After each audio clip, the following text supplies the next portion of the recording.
Falcons against the Cal Bears in the Las Vegas Bowl. Our coverage starts at 7:30 Eastern with our College Game Day Bowl special. The Chicago Bears have taken the lead over the Falcons in a huge game for both ball clubs here on Sunday night. And only 3:20 to go in the first half of play. Considering the temperatures, I think this has been a very well-played game. Not a lot of penalties, not a lot of mistakes, a lot of hard hitting, though, Paulo. Jerome Payton will be the deep man this time for the Atlanta Falcons. And once again, the wind knocks the ball off the tee, and they'll have to hold it for Robbie Gould. Well, look at Robbie Gould. Look at the way he tees the ball up. The ball is leaning forward. It can't do anything but fall over. If there's wind. Any wind at all. Look at him. All right, now hold this thing forward.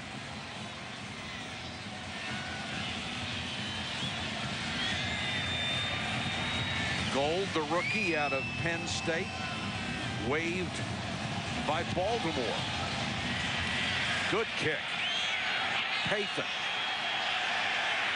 Right behind the wedge, and then is taken down at the 22-yard line. Leon Joe, what a tackle. We talked about Brian Urlacher being a spy on Michael Vick. Wherever Michael Vick goes, Brian Urlacher is going to wind up. Staying in front of him as much as possible. And it's so hard to gauge his speed. You just have to take your time and be patient. A lot like Barry Sanders was. Just wait a little bit. He'll come back to you eventually. And then when you get the chance, you either have to knock the ball down or put a big hit on him. And Urlacher's going to have a big mark on his arm from that last one, the way Vick threw it. Warwick done the tailback in the eye. And Warwick will get the call straight up the middle. 40, 50, and into Bear territory at the 48-yard line. Mike Green made the tackle after Dunn broke it for 29 yards. First of all, this is a great run, but the Chicago Bears never did get set. He moves to his right, and when he cuts back to the inside, there was nobody to fill that gap. The linebackers were gone. They're all worried. You know, when you have to worry about a quarterback, Michael Vick running the ball, the back should be able to get some yardage. That was just an outstanding blocking by the offensive line. Warwick done just a sensational season on a pace for close to 1,500 yards. Vick, plenty of time. Now the protection breaks down, and he goes down. And the pressure from Adewale Ogunleye from his left defensive end spot. Well, this is what Ogunleye is supposed to do. Adewale Ogunleye, number 93, what he does is he sees that Michael Vick is in a position to make a move. On the left-hand side of your screen, you're going to see Ogunleye. He's waiting, and when Michael Vick sees him coming, he just goes down. Patience, right, Paulie? Being patient. You have to be patient. If you're an end against Mike Vick, just be patient. You always think about Barry Sanders, who always came back to you. Well, Michael Vick is eventually going to come back to you. Three-step drop, throws underneath, and it apparently is caught. The officials, no signal yet. Now someone comes in and says no catch, intended for Michael Jenkins. And it is no catch. And there's Jim Mora. He went for that flag in a hurry. He wants to challenge this call. Now, sometimes Jim Mora does this with a purpose. I mean, there's been no replays. He put it out there fairly quick. It was over in front of their bench. He believes that Michael Jenkins made the catch, and we're going to get a chance to find out when we come back.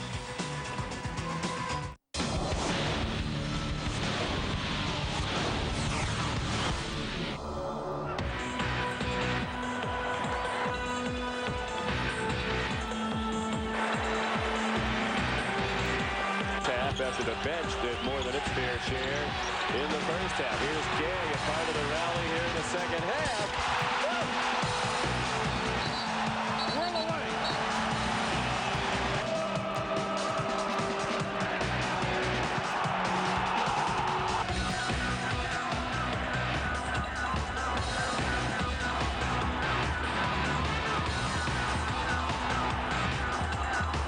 About next year if they get all their guys back, the people that were injured this year. And how about Sam Congado? R.W. McCorders can't catch him.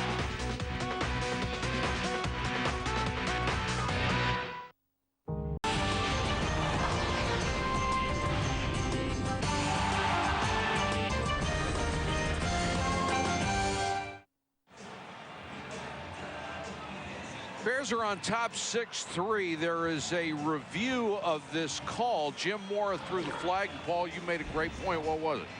I just said, well, why would you throw the flag? You got the 2-minute warning. The clock is going to stop anyway. You're going to have all of these replays that we're going to show you, and he's going to be able to see them. Why would you even risk the fact that you can lose a timeout in this situation? And a challenge. And a challenge. Well, I mean, it doesn't make sense. Because I think that he felt like it was a catch. That's the only explanation I would be able to give you. Well, he certainly would be able to still throw the flag at the end of the 2-minute warning break. Like I said, Jim Moreeeee every now and then just decides he wants to do something. It's like against San Francisco this year. He didn't want to punt, just wanted to run the football and throw the ball, and he makes decisions. Now, the ruling on the field is an incomplete pass, so they have to find overwhelming evidence to overturn it. What is it, Paul? It's not a catch, and he's going to lose the challenge, and he's going to lose a timeout. And he's still going to have 3rd and 13. Yeah, I mean, 3rd and 14. He would have picked up what 5 yards on the play, which would have made it 3rd and 8 anyway. I don't know. They will still have 2 timeouts left and plenty of time on the clock. 1:50. Well, you know, there's sometimes you just like to throw that old red flag. Let's throw it out there. Let's get warm up here. Turn your heater on. After reviewing the play, the ruling on the field stands. Yep. Incomplete pass. Atlanta's charged a timeout. They're second. There they go. They'll be facing a 3rd and 14. Or a 3rd and 8. I mean, come on. What difference did it make? 5 yards. Don't hit me. That's it. You know, no. Actually 6, but who's counting? I expected that old Notre Dame. You know what? There are different calls between 3rd and 14 and 3rd and 8. I think if you're Michael Vick, you can pick up 8 yards scrambling. Oh, we've got another break. We'll be back in a second.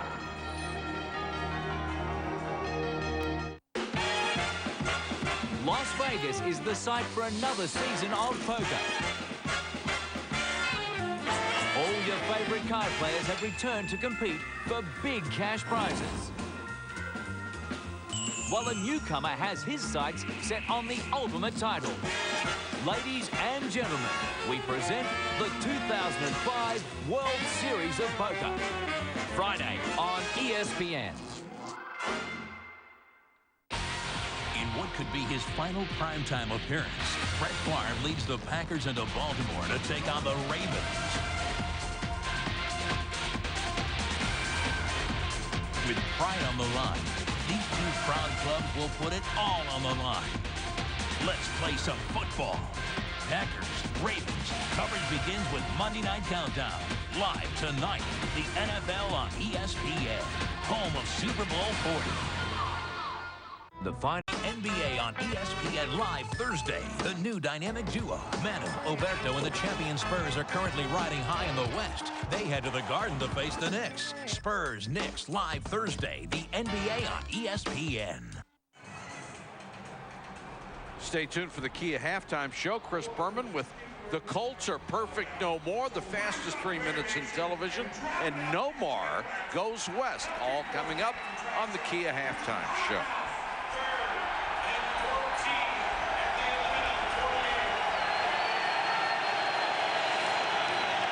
3rd and 14. Here's where you're on defense. You really have to be disciplined.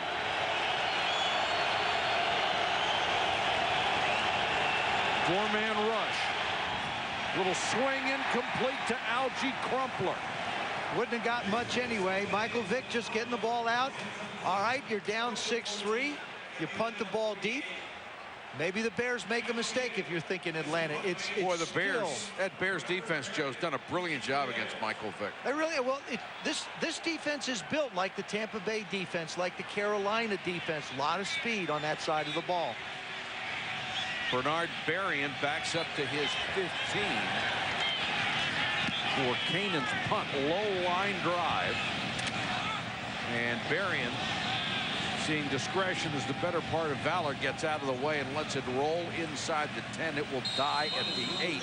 That's a 43 yard punt. Let's update you on the standings in the NFC. The Bears have a chance to go 2 games up on the Vikings if they can win tonight. Their lead is assured, at least for this week. The Panthers have the lead in the South, 10-4. The Bucs 9-5, and the Falcons need a win to stay tied in 2nd place. This is huge for Atlanta. They control their destiny. If they win the last 3 ball games of the regular season, they will win that division. Right now they're behind 6-3. Jones got across the 10, and the Bears, no surprise, are going to play this close to the vest, and a timeout called by the Falcons. That will be their 2nd.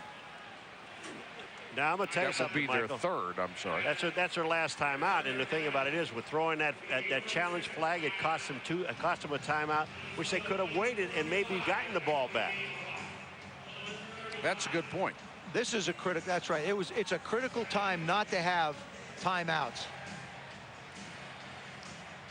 Now the Bears figure, okay, we'll just run the ball, do what we've been doing, go in at halftime, and continue to make this a field position game. Field position, kicking, hanging on to the football, they're all extremely important when the conditions are like this. The other thing is, when I was down on the field conditions are really good. They didn't cover this field, so it didn't get a lot of moisture underneath it and freeze. The footing seems to be really quite solid. Do I look like one of Santa's elves right Waldo, now? where'd you get the hat?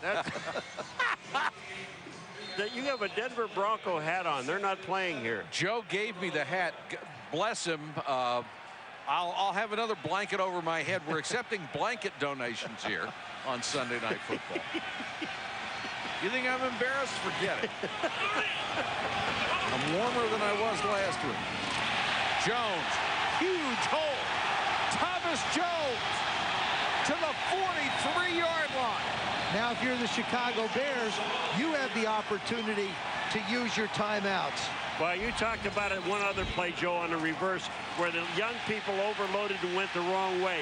Here's another situation where the young people did exactly the same thing. Thomas Jones was supposed to go to his right. He did not. He saw the hole back to his left, and then he just took off. Check in with Susie. Mike, earlier you mentioned the stops that Thomas Jones made before he got here. I asked him why those stops didn't work, and he said, in Arizona, I don't even know why they drafted me number 7. I only carried the ball 7 times a game. In Tampa, there were 3 and 4 backs, and John Gruden wanted to throw the ball. Here he says the system is built for a running back, and I talked to his coach, Tim Spencer, who told me that he is the hardest working player he's ever been around, a true professional, always wants to know everything. Sometimes a guy just needs a change of scenery. Usually, Susie, by the time you're in your 6th year and you have not produced at 2 other teams, your career is pretty much over. But Jones, even though they drafted Cedric Benson, has really made a statement this year. Orton has this one tipped at the line of scrimmage, and it's incomplete. At least I hope it was tipped. I'm not sure. It was either tipped or possibly he got his arm hit as he tried to throw the football. But when he steps into it, it looks like he wants to crank it up and put it downfield. And it comes out a little bit like a screwball, combination ducky screwball.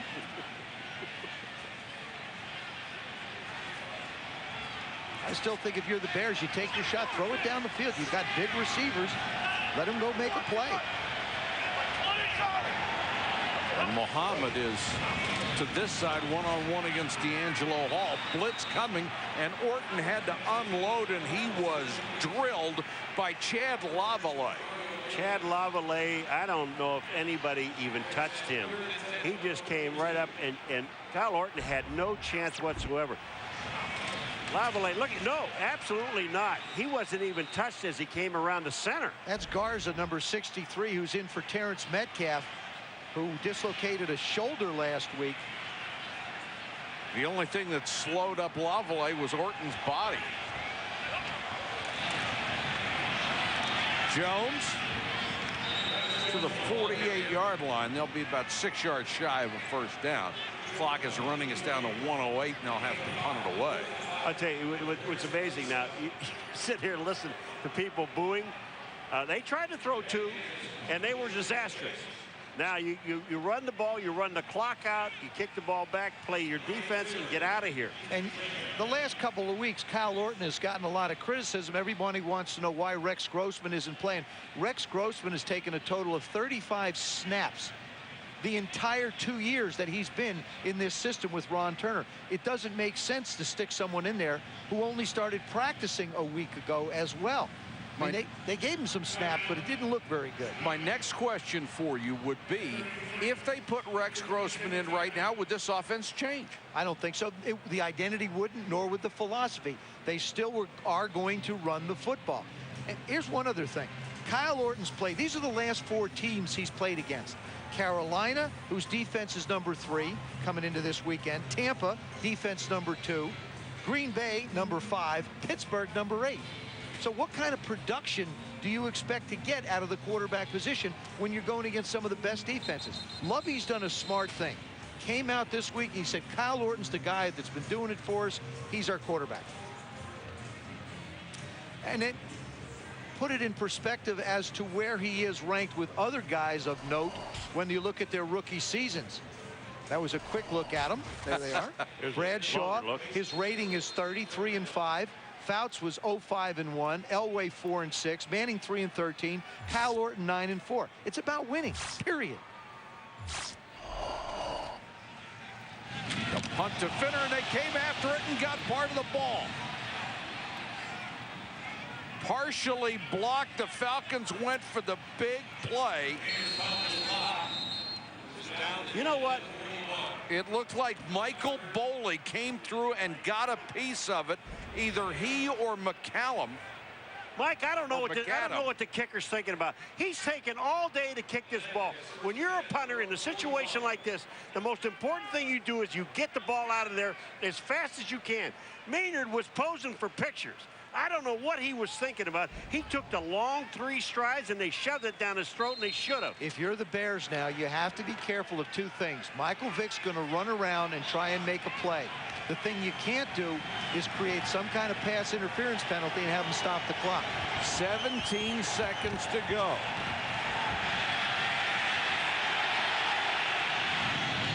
Vick throws to the sideline. Warrick Dunn will make the catch. One thing to keep in mind, the Falcons are going into whatever wind is blowing, and I think it's pretty good. They're going into the wind. Now they called it, he was out of bounds. I believe Warrick Dunn may have stepped out of bounds and then come back in. You know, I'll tell you something. Alex Brown did a tremendous job as a defensive end. When you talk about patience and stay at home, Alex Brown was the guy that got back to the outside and forced Michael Vick to throw the ball when he did. These guys, I'm telling you, this defense is so patient. Now they're going to take a knee. Get out of here. And this will allow the clock to run out. It's been Chicago Bear football here at Soldier Field in a battle of field goals, and they have a 6-3 lead at the half. Let's go to Susie. Coach, a lot of teams try to stop Michael Vick. What is it about the design of your defense that's working so well? Well, you know, we have a lot of speed. We have good athletes that run around and play hard, and that's just it. You just have to try to keep him pinned down and hope he doesn't break any. Thanks, Coach. All right, take care. Our score at Soldier Field, 6-3 Bears. Let's join Chris Berman for the Kia halftime show. All right, Michael, thank you very much, and a happy holiday season to you and yours out there. Thanks for watching our football game tonight. Baseball type score, defensive struggle at Soldier Field. Well, the story of the year has been the Indianapolis Colts. A 13-0 start, an undefeated September, an undefeated October, undefeated November. Could they continue to be undefeated in December? Into Indy today came the San Diego Chargers, a team that gave them a very rough time and took them into overtime in this building last year. So here we go as we take a look at the game of the day, and in many ways, the game of the year. Peyton Manning and the Colts. Could they make it 14-0? Only the 72 Dolphins have done that. And Sean Merriman, the Chargers were brilliant. Wade Phillips, defensive coordinator, head coach Marty Schottenheimer, moving them all around. He had 2 sacks. But after Brackett and Freeney make big defensive plays for the Colts, it was Manning to Dallas Clark for a touchdown, and it was 16-3 deficit, now 17-16 lead. Drew Brees played his college ball just down the road at Purdue to Keenan McCardell, 54 yards on a 3rd and 9 from his own 9. Setting up the youngster, Nate Kading, kick. Look good from 60, good. And the Chargers lead 19-17. 3rd and 21 for the Colts, 3 minutes to go. Manning, the other #1 pick, along with Merriman last year, Luis Castillo, makes the sack. Colts out of field goal range, they punt. LaDainian Tomlinson hurting. Michael Turner, the burner. Michael Turner into overdrive, taking care of business every day. He's gone. Could go all the way. 83 yards. The Chargers lead 26-17. Can the Colts score twice in the last 2 minutes? Manning to Brandon Stokely, out of his hands, doink into the hands of Quentin Jammer. And the San Diego Chargers have handed the Colts their first loss of the season. It took to the Sunday before Christmas to do it. Chargers 26, the Colts 17. San Diego running up more than 450 yards of offense. Certainly been on Colt-like. It's been a storybook season, though, for Tony Dungy and Indy. They just can't win them all. They wanted to go 16-0, and we certainly didn't want to lose at home. We practiced well this week. I think these guys just outplayed us today. I know they're in a wild card chase, and you know, they say they were treating it like a playoff game, and we were too. We were, you know, every game we play, you want to win. So that was we, you know, prepared hard and thought we played hard, just didn't play as well as we used to. That leaves only Don Shula and the Miami Dolphins in 1972. In the history of the NFL, the only unbeaten and untied team in history. Shula today. First of all, I want to congratulate Indianapolis. Tony Dungy, Bill Polian, who's a great friend of mine, the organization, Peyton Manning, who I admire greatly, for the way that they've conducted themselves, in the way that they went after the perfect season. Now, Don Shula knows how almost impossible it is to make the run. The 72 Dolphins, of course, finished 17-0. The other 4 teams that won their first team, the 05 Colts, the Broncos won the Super Bowl in '98, the 34 Bears. Many of you are familiar with that team in Chicago that lost the sneaker game in the Polo Grounds of the New York Giants in the championship. And the 85 Bears, they weren't too bad either, as that was their only loss when they lost that game in the Orange Bowl as they rolled to the Super Bowl. So the Colts in unbelievable company. Congratulations and thanks to Indy, to Tony Dungy, Bill Polian, and Peyton Manning, and all of them for a Christmas present delivered all fall long. This halftime show is presented by Kia Motors, the power to surprise. When we return, Sean Alexander and the Seahawks very interested in the game tonight. Our fastest 3 minutes. The rest of the league in Week 15. Stay with us.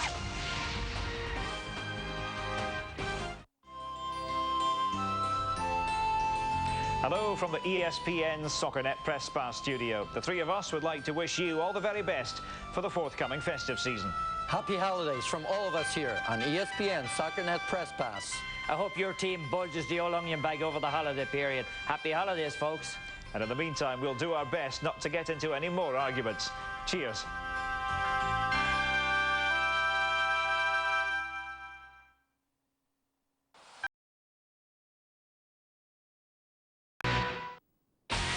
In what could be his final primetime appearance, Brett Favre leads the Packers into Baltimore to take on the Ravens. With pride on the line, these two proud clubs will put it all on the line. Let's play some football. Packers, Ravens. Coverage begins with Monday Night Countdown. Live tonight, the NFL on ESPN, home of Super Bowl 40.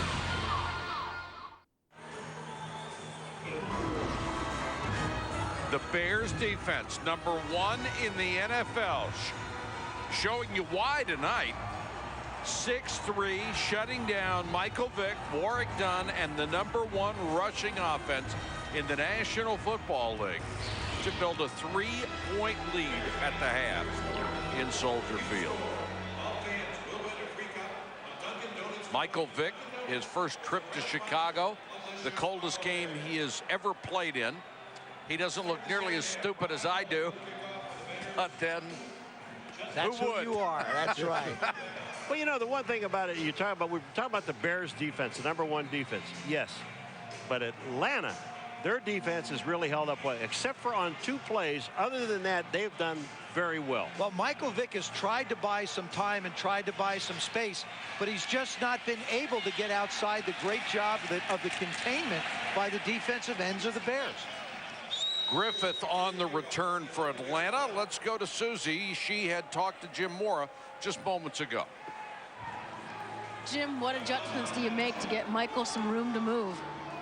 We're running the ball well. We've run for 97 yards. We're just going to keep running it at him, pound it, get into field position, try to put some points on the board. Mike's got room. Mike's running. I don't know how many yards he's got, but he's running all over the place. So this is his kind of game. Thanks. All right.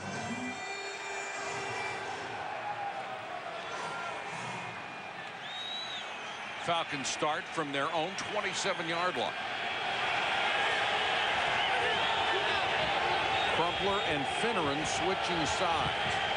And now Crumpler showing some frustration, and Vick has to use a timeout before the first play after the kickoff.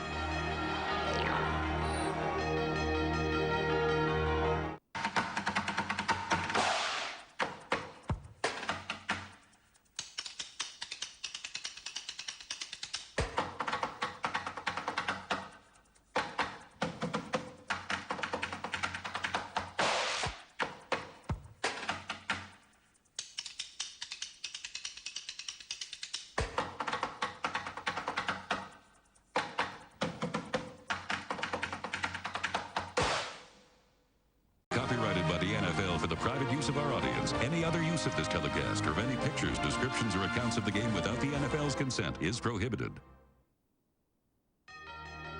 ESPN Sunday Night Football, brought to you by Southwest Airlines, proud sponsor of the NFL and official airline of Super Bowl 40. Pioneer, proud sponsor of the Pioneer Pure Vision Las Vegas Bowl. The LeBrons and NikeBasketball.com, and Verizon Wireless. Great history of middle linebackers in this city. Vick under pressure as the ball batted up in the air. He makes the catch and then is downed inside the 15-yard line. Tremendous pressure by Alex Brown and the rest of that Bears defense. They just keep coming. I'll tell you what, Michael Vick's got to say to himself, at the line of scrimmage, they have more people, I think, than we do. Watch this play by Alex Brown. Is this any good? Up in the air, perfect timing. That ball hit him in the mouth. Not only does he knock the ball back into Michael Vick's hands, but he also makes the tackle on top of it. Look at the athletic ability of Alex Brown. It's incredible. Falcons going on a hurry-up. Warwick Dunn is stuffed. In the first half, these two teams combined for 23 passing yards. 23, that's the lowest in the NFL this year. And you look at the job that this defense has done on Michael Vick. The thing you want to do with Michael Vick is make him uncomfortable or get into the throwing lanes where he just doesn't have an opportunity to be able to make a play. And then when he does take off and run, you want to punish him as much as possible, especially with banged up ribs. The numbers on Urlacher. 3rd and long for Vick. Underneath to Finneran, and Finneran is creamed by Lance Briggs. Are you kidding? Well, I'm going to tell you something, Michael, Joe. Lance Briggs was sitting there waiting on him. I mean, this is like a big bag you have standing there, and you go up and whack it. Watch this. Look at Briggs, and bam. I'm just surprised he held on to the ball. Well, I'm surprised he didn't rip his shoulder out. Tell you what an addition Lance Briggs has been to this linebacking core. You put him beside Urlacher and Hillenmeyer. When he's healthy, you've got 3 guys who can kill people. Berrien takes it on the second hop. Tries to reverse his field, reverses his field again, and goes down at the 48-yard line. A return of 4 after all that, and now pushing and shoving after the play. These teams have been very chippy with each other. And guess what? Rex Grossman will make his first appearance of the regular season when we come back.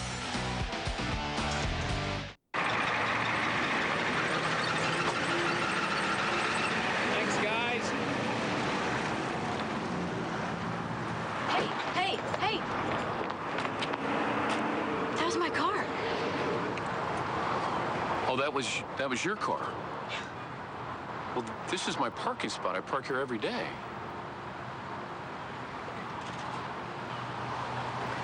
That's an honest mistake. Where he makes his mistake is that he doesn't protect the ball. It's pure fundamentals. Watch right here. He got sloppy. Here, right here. That's where he loses it. Let's look at that again. Hey, honey, did you... Always switch it to the other hand, away from where the pursuit is coming. What exactly are you doing? That's a mental breakdown. He got a little reckless there, and I'm sure he's going to catch an earful on the sidelines.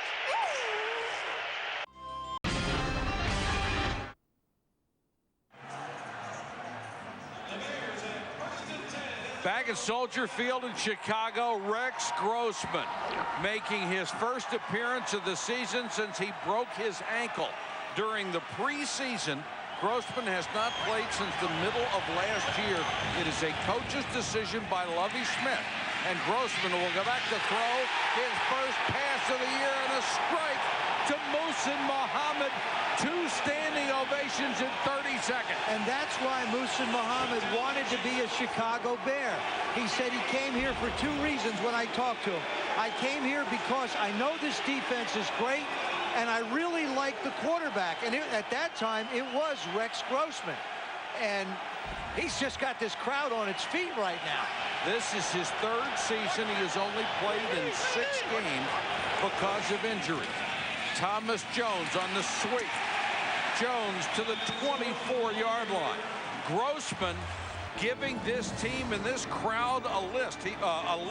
He went down with a broken ankle in the 2nd preseason game against the Rams.